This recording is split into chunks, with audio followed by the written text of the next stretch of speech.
Good morning, students. Today we are going to see certain topics on refrigeration and cold storage. Okay. Now we will see it only. We will see that what is a domestic refrigerator.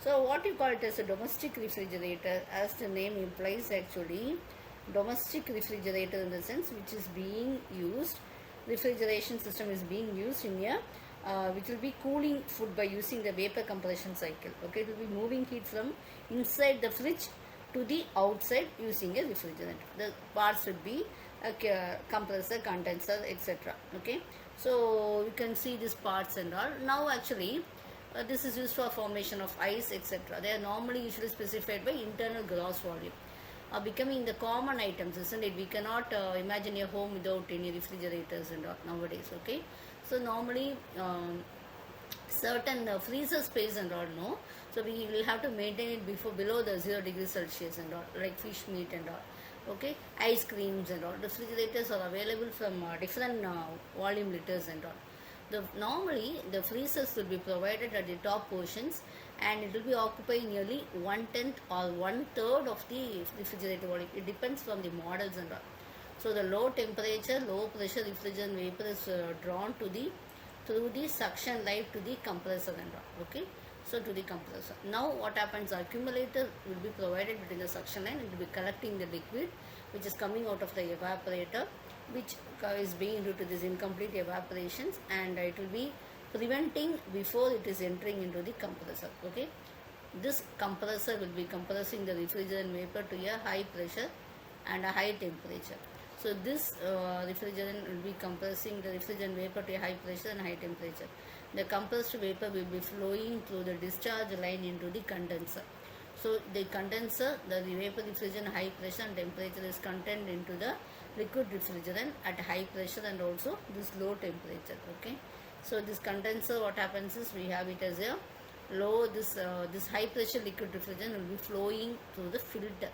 Okay, so water, debris and everything else, we have dirt, metals or particles, it will be removed from entering into the, so the flow control will be as usual. Okay, so we have also the refrigerant flow control is also will be a thermostatic expansion valve, or it can be simple capillary, depends. Okay, we have suction like filter dryers also to include protection from moistures, etc.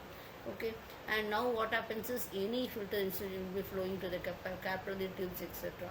Okay, so what happens is this refrigerant will be giving some amount of its heat to cold suction line vapors. Okay, so this will be increase the heat absorption quality of liquid refrigerant.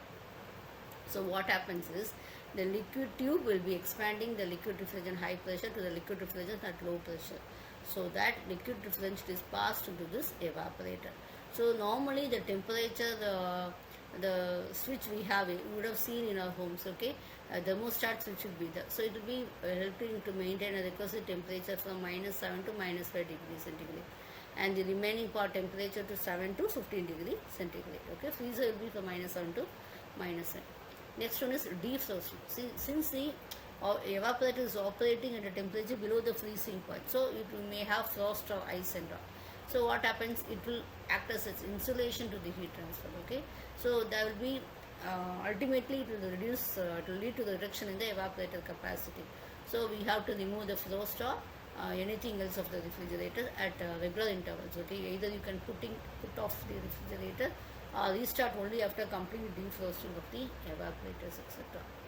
Next one is actually ice manufacturing. So ice manufacturing using air conditioning process involves chilling water with a refrigeration cycle, which will have compressor, condenser and evaporator to form the ice. Okay, often in ice storage system that run at night, etc., to produce the ice which will melt during the day to cool air for AC, so which will be reducing the peak energy demand and cost for the large buildings. So this will normally uses air compression refrigeration systems. Okay, which is used for extracting the heat from the water and can be used for freezing into coils and others and all. The core principle is the heat exchange. Okay, the compressor will raise the pressure and temperature and all of the refrigerant vapor. Evaporator will be where it is receiving the heat and it is converting into the water. Okay, the freezing means what happens as the water is getting cooled enough, it freezes onto the cold surface and ice will be formed. Thank you.